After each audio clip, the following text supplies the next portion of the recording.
देख लिए फोटो। कल दोपहर तक 5 लाख रुपए का इंतजाम कर दे। 5 लाख? ये तो बहुत ज्यादा है। पैसे लेकर 3 बजे साकेत बस स्टॉप पर अपनी बीवी के साथ आ जा। Hello hello hello hello. क्या हुआ विनोद? 5 लाख मांग रहा है कल तक। विनोद प्लीज विनोद, अभी भी टाइम है। मुझे सच में ऐसा लगता है कि हमें पुलिस को सब कुछ बता देना चाहिए। नहीं लता, हम लोग पूरी तरह से फंस चुके हैं। कुछ नहीं हो सकता, पैसे देने ही पड़ेंगे।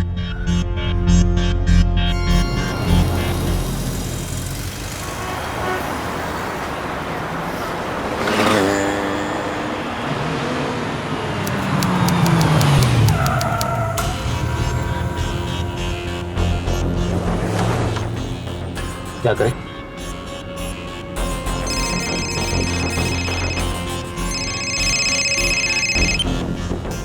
हेलो, हाँ, तुमने जहां बोला था हम लोग वहां पहुंच गए हैं। अब एक काम कर, यहाँ से अपनी गाड़ी छोड़, सीधा खालसा कॉलेज के लिए साइकिल रिक्शा पकड़, जल्दी। ठीक है ठीक है, चलो।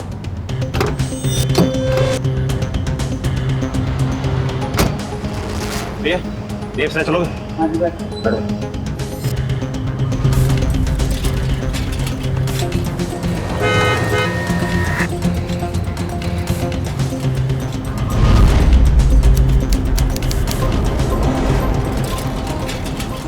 बस बस धीरे धीरे।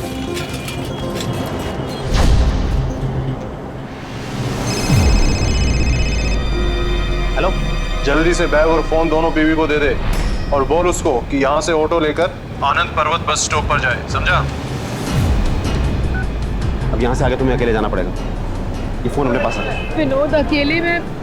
देखो, थोड़ी हिम्मत रखो, हमें ये करना पड़ेगा। भैया आनंद पर्वत।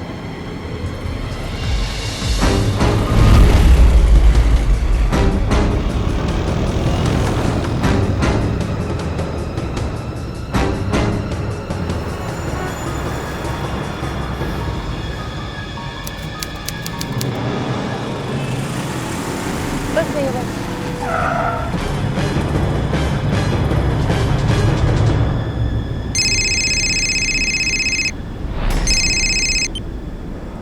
हेलो।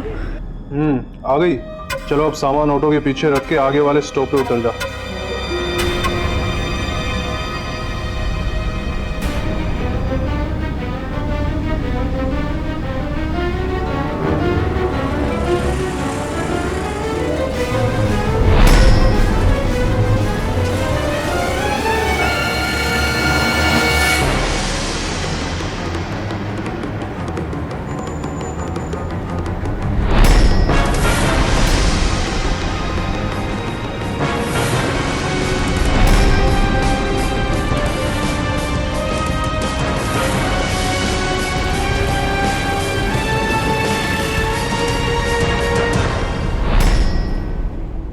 ब्लैकमेल ये डर का एक ऐसा खेल है जहां खिलाड़ी शिकार के शरीर नहीं बल्कि दिमाग पे वार करता है। यहां दिल्ली के कारोबारी विनोद और उसकी पत्नी को एक आदमी ब्लैकमेल कर रहा था और दोनों पति पत्नी इतनी बुरी तरह डरे हुए थे कि वो जो कुछ भी कह रहा था वो मानने को मजबूर थे। नमस्कार, मैं हूं मनोज तिवारी और सावधान इंडिया दिल्ली फाइट्स बैक में आप सभी का स्वागत करता हूं। लता और विनोद को अभी तक ये नहीं पता था कि उनको ब्लैकमेल करने वाला शख्स कौन था और सबसे बड़ा सवाल था कि उन दोनों ने ऐसा कौन सा गुनाह कर दिया था जिसकी जानकारी ब्लैकमेलर को मिल चुकी थी। क्या उनसे कोई गलती हुई थी या कोई ऐसा गुनाह हो गया था जिसका सबूत ब्लैकमेलर को मिल चुका था? जो भी हो, ब्लैकमेलर बहुत शातिर था और इस समय दोनों पति पत्नी उसके जबरदस्त गिरफ्त में थे।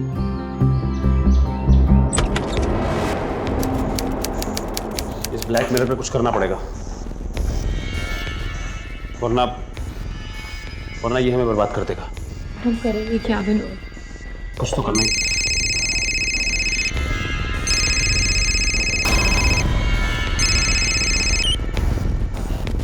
हेलो, अब क्या प्रॉब्लम है? पैसा दे तो दिया तुमको। नींद नहीं आ रही है, सोचा तुम्हारी बीवी से बात कर। देखो, तुम्हें पैसे चाहिए थे वो हमने दे दिए, अब इसके बाद तुम्हारी बीवी से बात करनी है। अपनी खूबसूरत बीवी को फोन देते हो या फिर मैं?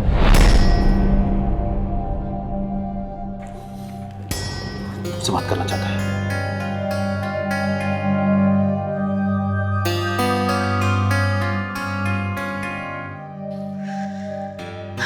हेलो। उफ, मार ही डालोगी। तुम अभी की अभी एक काम करो, अपनी एक फोटो मुझे भेजो। ठीक है? क्या हुआ? क्या कहा उसने? विनोद,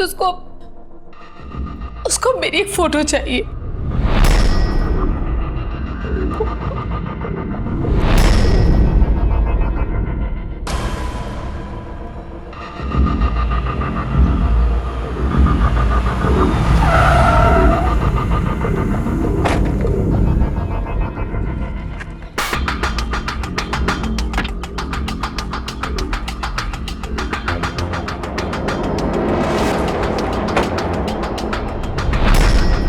हरीश, शाम के 6 बजे मुझे यहाँ से पिकअप कर लेना।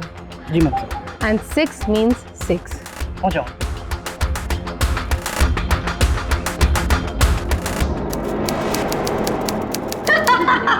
No again. देखा, मैंने कहा था ना कि ये गेम तो मैं ही जीतूंगी। लेकिन यार, लता अभी तक नहीं आई।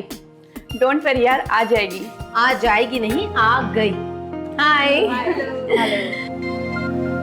तो कैसा चल रहा है गेम? ऑसम। रियली?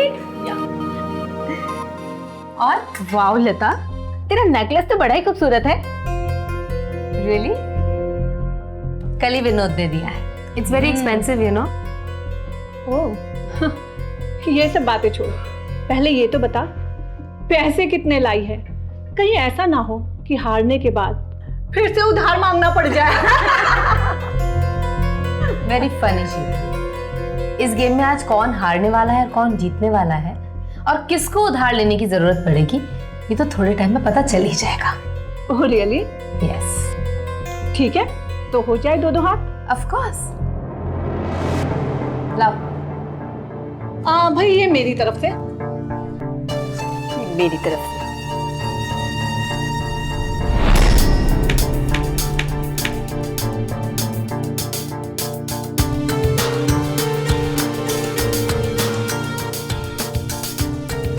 चल, ये मेरी तरफ से।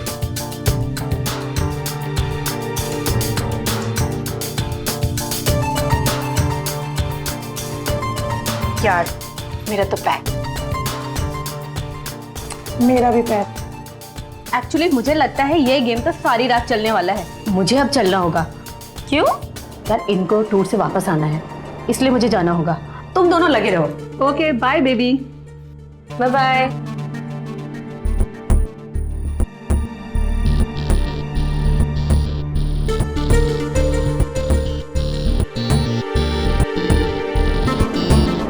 अरे शीतल, बस करो। इसी में तो मजा है डार्लिंग। यार बस। मेम साहब, सब काम हो गया है, मैं जाऊं? तुमने सब ठीक से देख तो लिया है ना? जी हाँ मैडम। ठीक है, चलो तुम निकलो। जी ओके, चलो। ये मेरी तरफ से। तुम दोनों खेलती रहो, मैं तो चलती हूँ। Good night. बाय।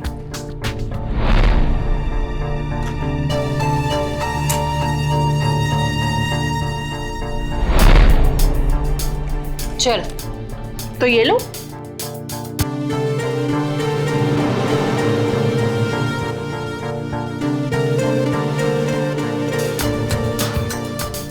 माइन। ये मेरा।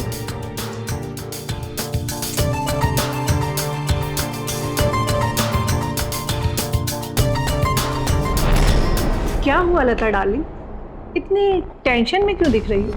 नहीं नहीं तो। वेल डियर, जैसे कि मैंने तुम्हें पहले ही बताया था कि अगर तुम्हारे पैसे खत्म हो जाते हैं तो ये गेम मेरी है। पैसे खत्म हो गए तो क्या हुआ? मेरा नेकलेस है ना, याद है? मैंने अभी थोड़ी देर पहले ही बताया था कि बहुत महंगा है। नो वे डार्लिंग, तुम्हें तो इस गेम के रूल्स पता ही है ना, कैश मतलब कैश। Stop it.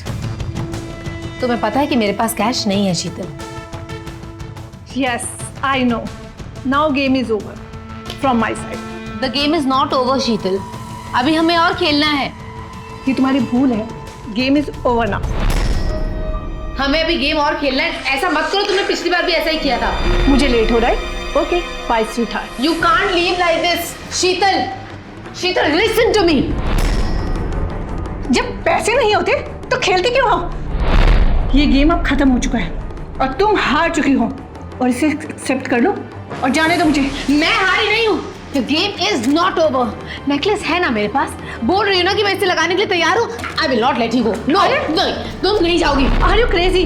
मेरे रास्ते से हट जाओ, नहीं तो नहीं तो क्या क्या कर लोगी तुम? हाँ, मारोगी मुझे? Don't touch me Lata. मारोगी?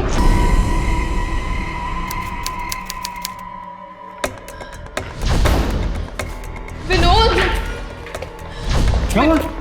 Vinod, I am very sorry Vinod, लेकिन मेरे से बहुत बड़ी गलती हो गई है विनोद। क्या हुआ?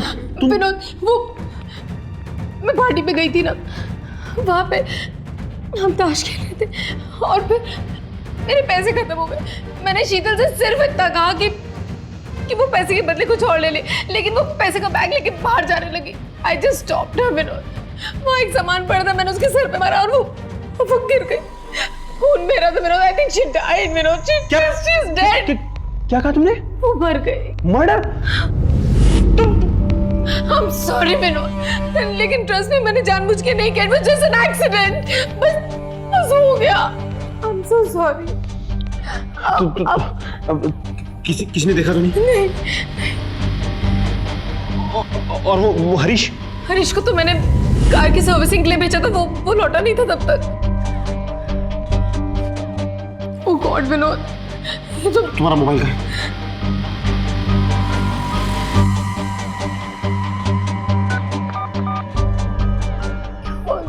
क्या करेंगे? I'm so sorry। तुम चलो मेरे साथ। लेकिन कहाँ विनोद? आओ तो।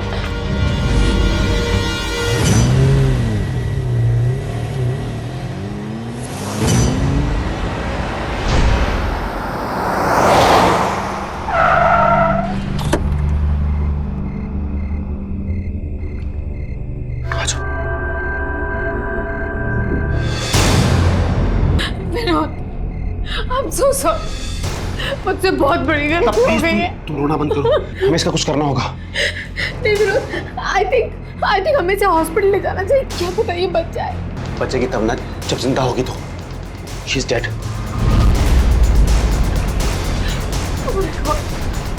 विनोद प्लीज एक काम करते, पुलिस को सब कुछ बता देते हैं। एज इट इज जो भी हुआ। तुम पागल हो गई हो क्या? अरे पुलिस को बताएंगे तो फंस जाएंगे। इसको एक काम करो, तुम कुछ लेकर आओ जिससे कि खून साफ कर सके। कोई भी निशान बचना नहीं चाहिए। मैं कुछ नहीं।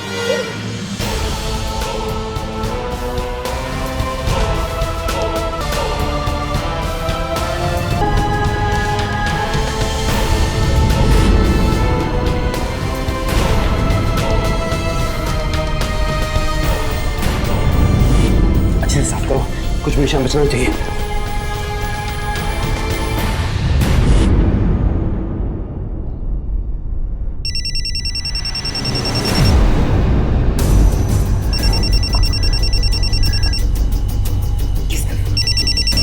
शीतल के पति पराग का।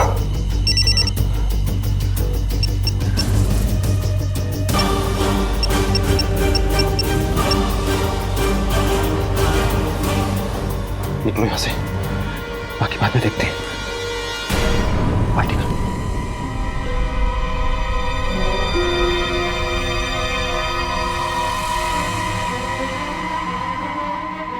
बोलो।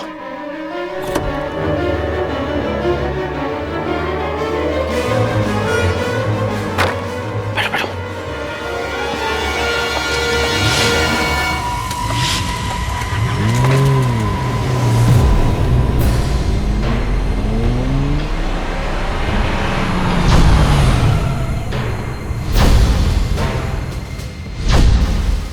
पराग जब शीतल के मिसिंग होने की कंप्लेंट लिखवाएगा तो पुलिस शीतल का फोन ट्रैक करेगी।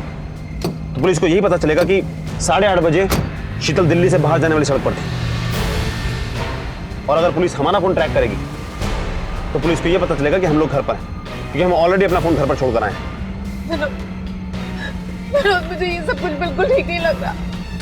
प्लीज प्लीज चलो ना, हम चल के पुलिस को सब कुछ बता देते हैं। तुम चिंता मत करो, यमुना वाले रास्ते पर कोई भी सुनसान जगह देखकर इस लाश को ठिकाने पे लगा देंगे।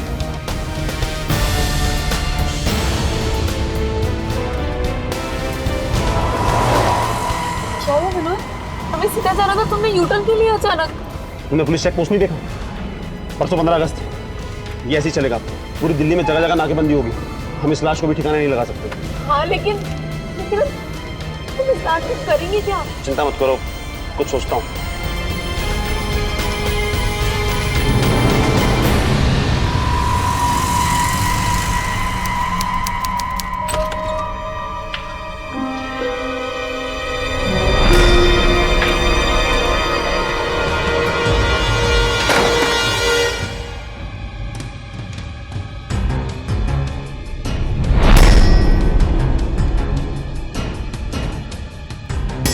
कार्य करो।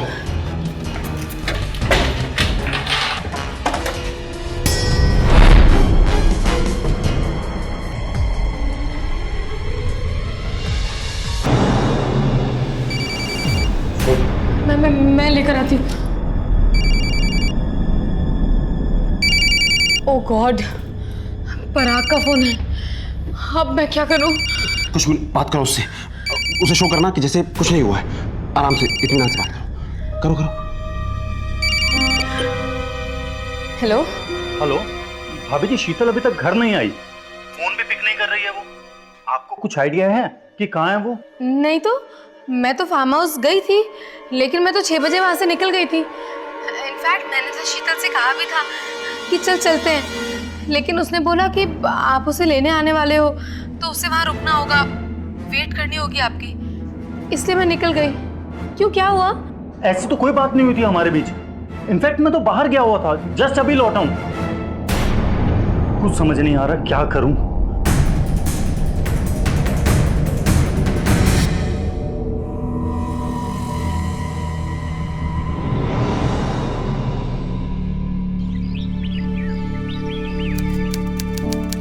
देखिए, मैंने आपकी पत्नी की मिसिंग होने की रिपोर्ट दर्ज कर ली है, मगर एक बात बड़ी हैरान करने वाली है मिस्टर पराग। जब आप उन्हें लेने जाने वाले नहीं थे तो उन्होंने फिर लता जी से झूठ क्यों बोला? सर मुझे कुछ नहीं पता, आप कुछ भी करके पता लगाइए और बताइए कि आखिर मेरी बीवी है कहाँ।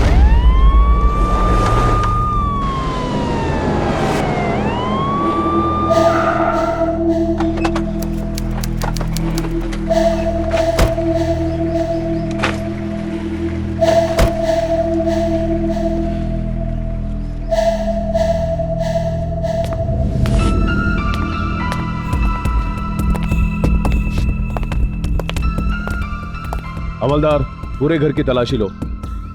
आप कल कितने बजे गई थी यहाँ से? जी साहब, मैं मेम साहब लोगों को खाना देके 2 घंटे बाद करीब 5 बजे के आसपास यहाँ से चली गई थी।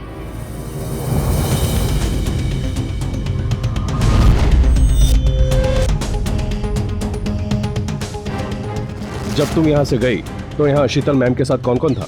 शीतल मेम साहब के साथ लता मेम साहब और वैशाली मेम साहब भी थी। ठीक है, तो तुम जा सकती। लता जी, जब कल आप यहाँ से गए तब वैशाली यहीं पे थी? सर वो मेरे निकलने के कुछ 10 मिनट पहले निकल गई थी। साहब जी, यहाँ कुछ नहीं मिला।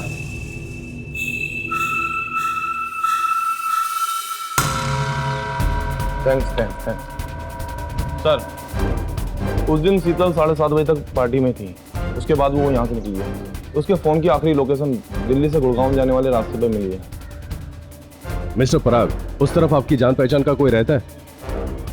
नहीं सर, उधर मेरी जान पहचान का कोई नहीं रहता। तो शायद आपकी पत्नी की जान पहचान का कोई हो, कोई दोस्त, कोई फ्रेंड, या हो सकता है कोई ऐसा भी हो जिसके बारे में शायद आपको ना पता हो। ये क्या बेहुदा सवाल कर रहे हैं इंस्पेक्टर आप? देखिए मिस्टर पराग, आप गुस्सा मत होइए, हमें हर पहलू पे जांच करनी पड़ती है। अच्छा मिस्टर पराग, अब हम चलते हैं। आपकी पत्नी के बारे में अगर हमें कुछ भी जानकारी मिली तो हम आपको तुरंत इन्फॉर्म करेंगे। चलो।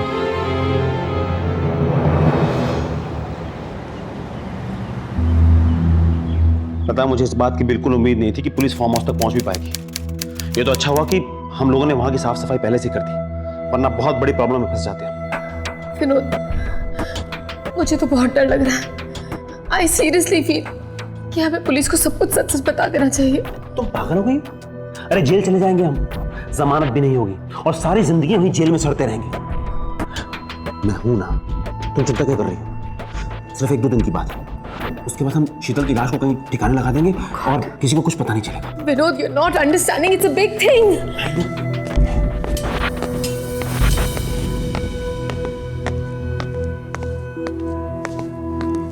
ये कोरियर वहां पड़ा हुआ था।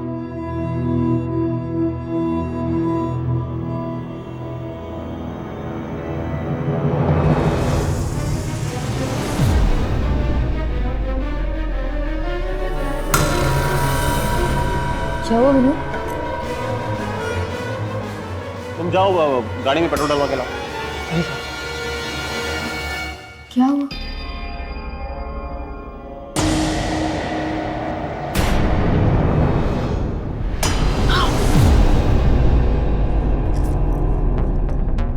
My God!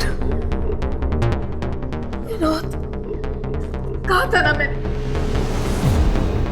जब कोई व्यसन या बुरी लत आती है तो अपने साथ कई अपराधों को भी लेके आती है। ऐसा ही हुआ था लता और उसकी दोस्त शीतल के साथ। जुए की लत ने एक की जान ले ली और दूसरे को अपराधी बना दिया था। इस किटी पार्टी में एक मर्डर हो चुका था, जहां लता तो कानून का पालन करना चाहती थी, लेकिन उसके पति ने उसे रोक दिया क्योंकि दोनों डरे हुए थे।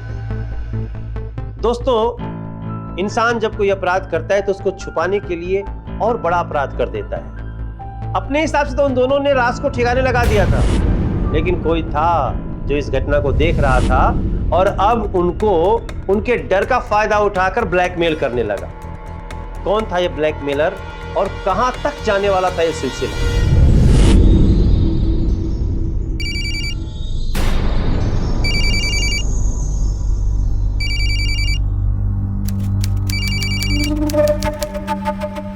नंबर पे कर रहा है तू, उठाओ फोन। नहीं, समझा करो, उठाओ फोन।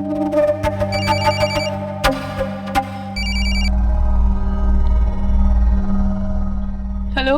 एक फोटो मांगी थी और तुमने इतनी देर लगा दी सोचने में। हाँ, अब जल्दी से अपनी फोटो भेज दो। अगर नहीं भेजी तो मैं तुम्हारी वो वाली फोटो मजबूरी में पुलिस को भेज दूंगा, है ना? बस कोई और चारा नहीं, एक फोटो तो मांग रहा है, भेज देते हैं।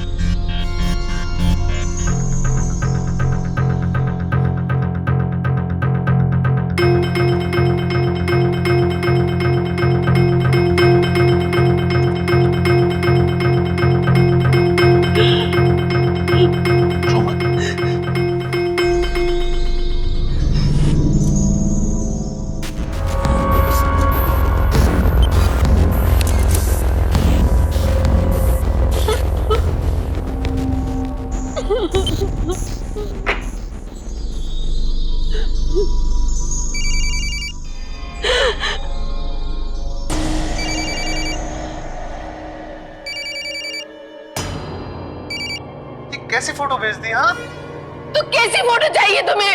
एक बढ़िया वाली फोटो, बिना कपड़ों की। हरामजादे, तेरी हिम्मत कैसे मेरी बीवी से ऐसे बात करने की?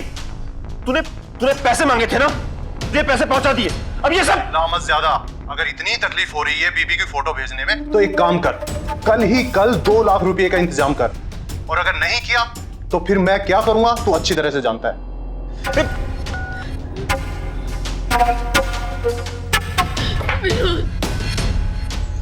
Do something!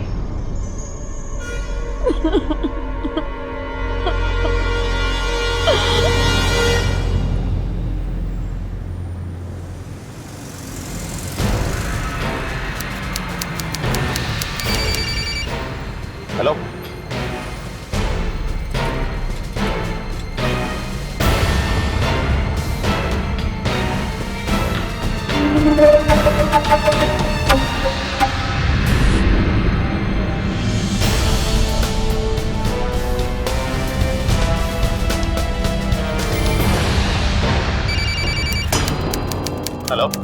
Hello mister Vinod. जी बोल रहा हूँ। मुझे आपसे और आपकी पत्नी से मिलना है। आप लोग पुलिस स्टेशन आ जाइए। अभी? जी हाँ अभी। जी ठीक है, आते हैं। मिस्टर पराग, हमें दिल्ली से बाहर जाने वाले रास्ते पे ये शीतल का मोबाइल मिला है। इसे देख के लगता है कि जरूर किसी ने शीतल का किडनैप किया है। लेकिन ऐसा कौन कर सकता है? यही सब पता करने के लिए तो आप लोगों को बुलाया मिस्टर पराग।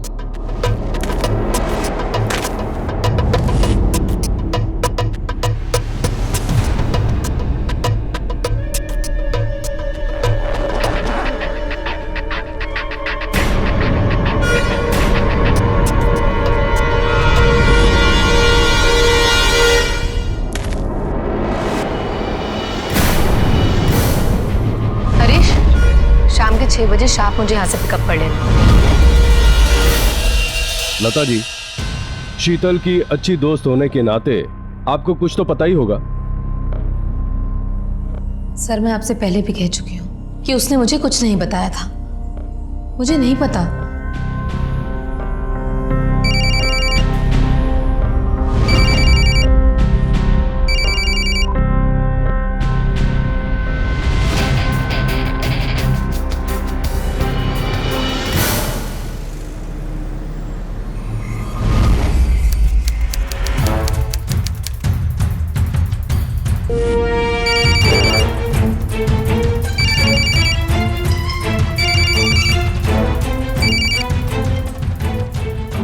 हेलो, आखिर तुम चाहते क्या हो? तुम नहीं चाहता हूँ, और मैं जानता हूँ कि तुम इतनी आसानी से तो मुझे मिलने वाली हो नहीं। बस इसीलिए तुम्हारी फोटो मांगता हूँ। मैं तुम्हारे आगे हाथ जोड़ती हूँ, प्लीज प्लीज हमारा पीछा छोड़ दो। अपनी एक फोटो भेज दो ना। और अगर जब तक नहीं भेजोगी, हर रोज मैं ऐसी फोटो मंगवाऊंगा। और फोटो नहीं भेजोगी तो मैं पैसे मंगवाऊंगा। देखो, अब इतना महंगा सौदा करने का कोई मतलब नहीं है। इतनी तो समझदार हो ना तुम। तो भेज रही हो ना फोटो, बिना कपड़ों वाली? मैं इंतजार कर रहा हूँ। भेजो भेजो जल्दी।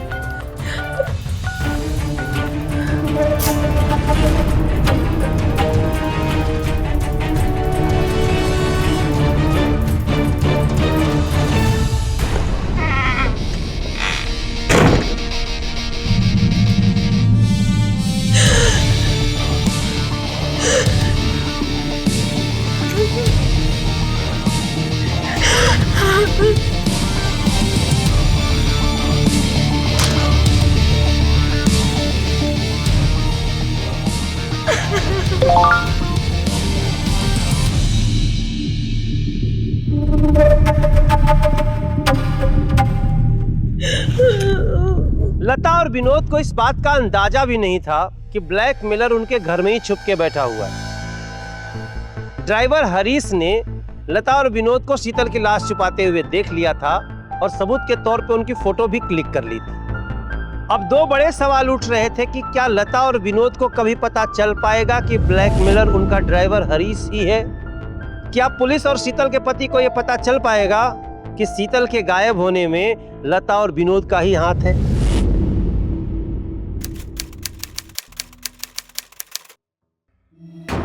लता,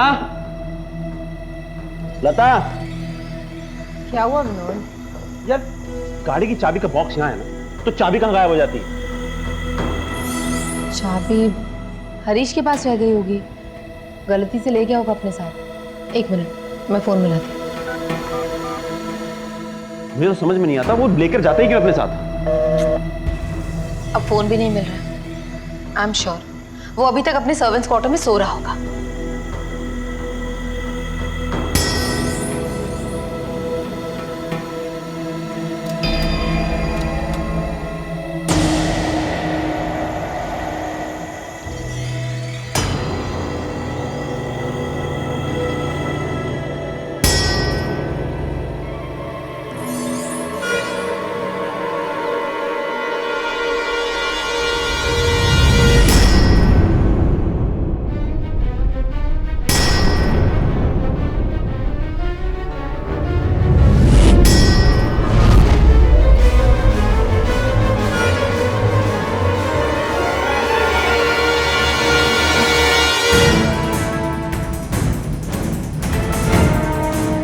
विनोद, क्या हुआ, तुम घबराई हुई क्यों इतना?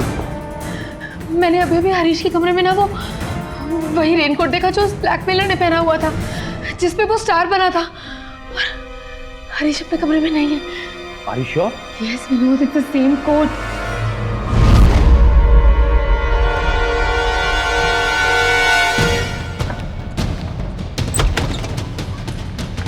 ये रहा। विनोद, I'm sure कि वो ब्लैकमेलर हरीश ही है।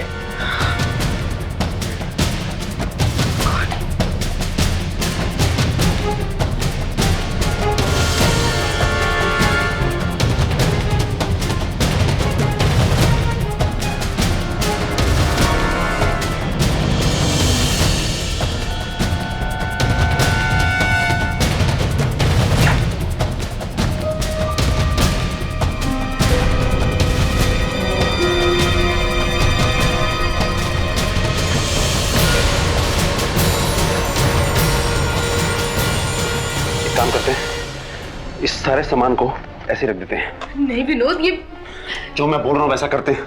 हरीश को बिल्कुल पता नहीं चलना चाहिए कि हमें उसके बारे में पता चल चुका है। जैसा मैं बोलता हूँ वैसा करो। आखिरकार लता और विनोद को अपने ड्राइवर हरीश की सच्चाई पता चल चुकी थी। अब क्या चल रहा था विनोद के दिमाग में? क्या करने वाला था वो हरीश के साथ? क्या वो अपने गुनाह के गवाह को मिटाने के लिए एक और गुनाह करने की तैयारी में था, या कोई और रास्ता अपनाने वाले थे वो लोग? हरीश, सर का फोन आया था, पुरानी दिल्ली की रोड पे उनकी गाड़ी खराब हो गई है। अब जल्दी से मेरी गाड़ी लेकर जाओ और उन्हें लेकर आओ।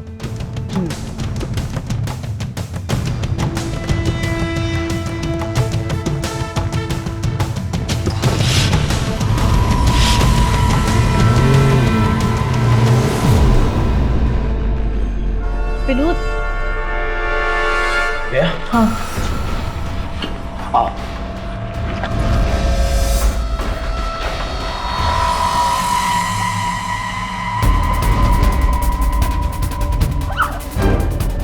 सब ठीक है,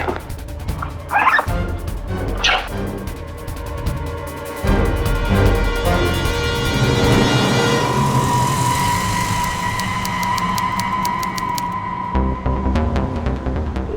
अजी फोन कर ले।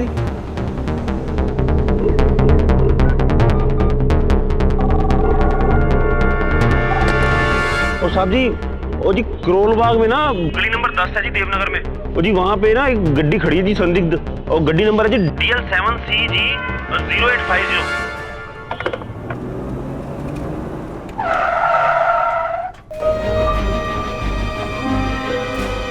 बाहर निकल। सब क्या हुआ? अरे बाहर निकल।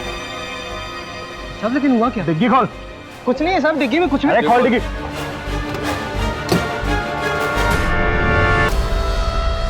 सब मैंने नहीं मारा, शीतल मेम साहब, सब शीतल मेम साहब को लता मेम साहब ने मारा है, मैंने देखा है सब।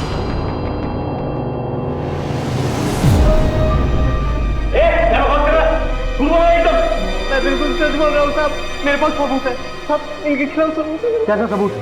साहब, जब लता मेम साहब ने शीतल मेम साहब को मारा था तो मैंने इनके फोटो ले लिए थे साहब। और साहब आपने विनोद साहब लता मेम साहब के साथ आए और उन्होंने शीतल मेम साहब की लाश को हटा दिया। सब वो भी फोटो मेरे पास है, सब मैंने ले लिया था। सर बकवास कर रहा है, ये कहानी बना रहा है। विनोद बोलो ना। ये झूठ बोल रहा है। मैं झूठ कैसे बोल? अरे पूछो इसको, क्यों सबूत है मेरे पास? कहाँ है वो फोटो? मेरे घर पे मैंने रखे हुए हैं, मैं दिखा सकता हूँ साहब। सब आई आई।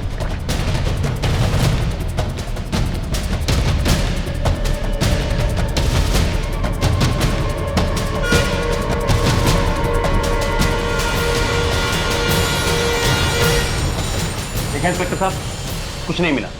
मैंने तो पहले ही कहा था, ये हमें फंसाने के लिए सब चाल चल रहा है। साहब यहीं रखा था। तो फिर कहाँ गया? कुमार अच्छे से चेक करो।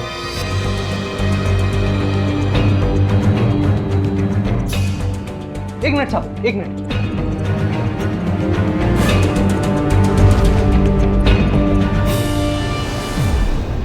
साहब इसके अंदर सारे सबूत हैं साहब।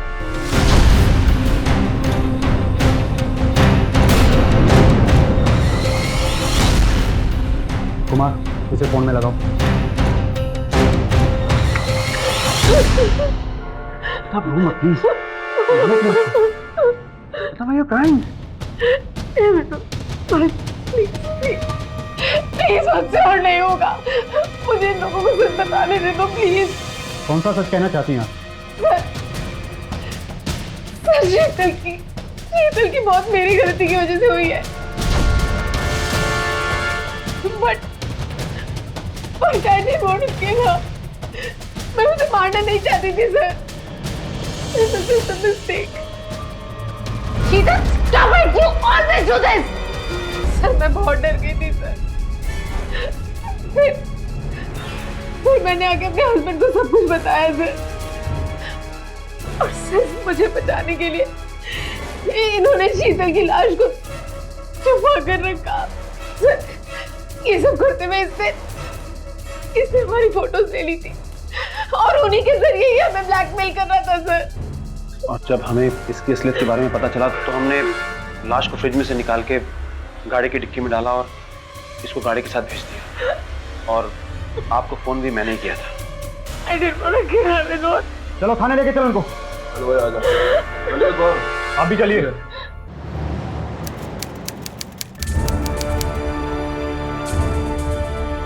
कुमार, पोस्टमार्टम की रिपोर्ट बड़ी चौंकाने वाली है। शीतल की मौत सर की चोट से नहीं बल्कि दम घुटने से हुई है और उसके साथ जबरदस्ती करने की कोशिश की गई है। और शीतल की बॉडी पे जो फिंगरप्रिंट्स है वो हरीश के फिंगरप्रिंट से मैच कर रहे हैं। हरीश का है तो सुबह जमानत मिल गई। कुमार जल्दी गाड़ी निकालो। चलो जल्दी करो।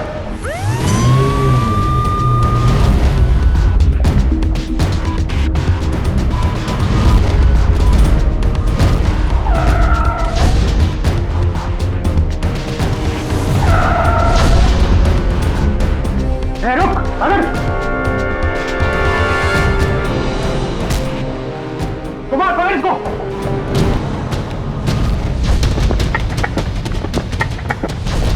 गाड़ी निकाल, गाड़ी।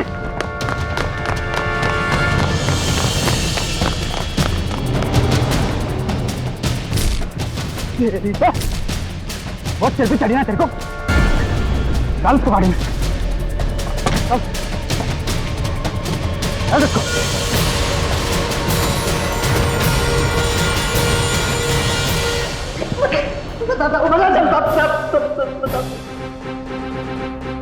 बता क्यों मारा शीतल को? शीतल मैम साहब मुझे बहुत प्यारी लगती थी। मैं हमेशा छुप छुप के उनको फार्म हाउस में देखा करता था और उस दिन भी मैंने गाड़ी पास के ही गैराज में डाल दी और वहां आकर चुपचाप उनको देखने लगा। आखिरी में लता मैम साहब और शीतल मैम साहब बच गई। फिर उन दोनों के बीच में बहस शुरू हो गई। शीतल, stop it! You always do this. फिर मैंने देखा कि लता मैम साहब को लग रहा था उन्होंने ही शीतल मैम साहब को मारा है। ये क्या हो गया? ये तो मर गई। और जैसे ही लता मैम साहब वहां से चली गई मैं शीतल मैम साहब के पास गया।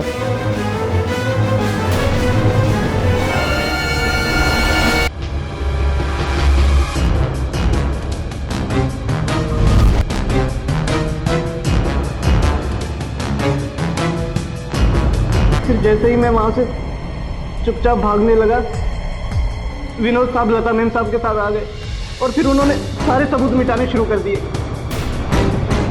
फिर मैंने अपने आप को बचाने के लिए उनके फोटो उस वक्त ले लिए थे। फिर मैंने उनको ब्लैकमेल करना शुरू कर दिया। कुमार इसके खिलाफ चार्जशीट बनाओ।